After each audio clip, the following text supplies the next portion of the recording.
Yo, in the last tutorial we worked on the asteroid, and if you did pleasant like I did and had some fun, kudos to you. Now we want the asteroid to be spawned in between the width of our game window but above it. What I'm using to measure is the ruler tool in Godot. You can use it to measure stuff in Godot. In order to spawn the asteroid, we need a trigger, and the best node for this job is the timer node. This node is like a stopwatch. If it is set to 5 seconds. Once 5 seconds is reached, it will trigger what was meant to happen once 5 seconds is reached with the help of its timer signal. Okay, let's get started. Click on the parent node, which is world, and click on the plus sign to add a child node. You can see timer node right there. If you can't, just search and add it. Now that we have added the timer node, next click on the world and click on the scroll thingy to attach a script. Click create. Clear all that, and now click on the timer node, and in the inspector you will see some parameters. Wait time is how long the timer will count in seconds. Next we have one shot, which means this timer should only count once and shouldn't repeat itself. And finally we have auto start. If you check, the timer will start counting automatically once we run the scene. Now click on the auto start, because we want this timer to start once we run the scene, and leave one shot unchecked so it will keep on repeating the countdown, and leave wait time as 1 for now. This means after every seconds we want to spawn another asteroid. Now in order to instance an asteroid in the scene, normally we click the pin thingy which stands for instance and open asteroid, but this time we want it to open automatically and endlessly. Therefore, in order for us to do this, we will have to instance the asteroids via code. Okay, let's get started. Now open our script by clicking that scroll thingy in the world node, or the one at the top while clicked on the world node. There, create a variable and call it asteroid. Now we need to load the asteroids first on this scene before we can instance them. Therefore, we will use a function called preload with open and close parentheses. What this function does is it loads the asteroids and prepares them for instancing. It does take some arguments, which is the location of the scene in our file system we want to instance. The location would be a string.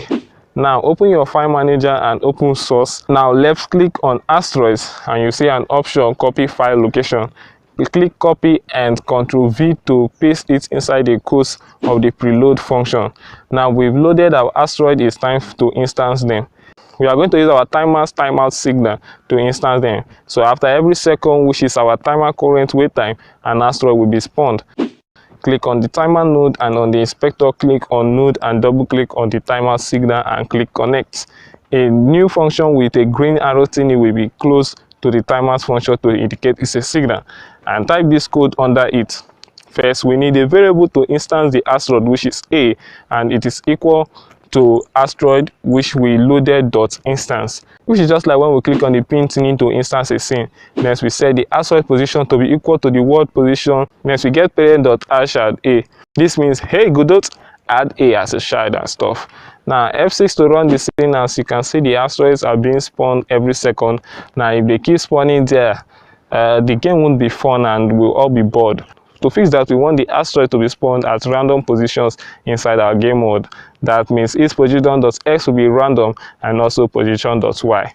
Now open the world script and type func ready. Remember, this function is called once a node enters a scene under a type randomize. Now the randomize function is a key that opens the door of randomness in Godot. If we don't call it, random stuff won't happen. Now head over to the timer signal function. Now what we want to randomize is its position when it spawns the asteroid. Now first we set the position x values with the random range function, which will create random numbers from 20 and 118, allowing the asteroids to be spawned inside the game world, and position.y random range of 50 to 150 at the top outside the game world. I'll make a tutorial after this series is completed explaining the random modules in Godot.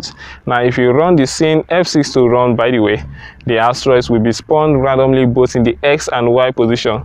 Now the game is kind of hard, so let's increase the timer wait time a bit. For now, I'll go with 3 for a smoother gameplay, but if you're an epic gamer like me, leave it at 1 and survive as long as you can. Alright guys, this is the end of the tutorial. Next we are going to be polishing the game a bit. Till then, for now, like, subscribe and share, and I do epic devlogs, so check them out, and I'll see you in the next video. Peace.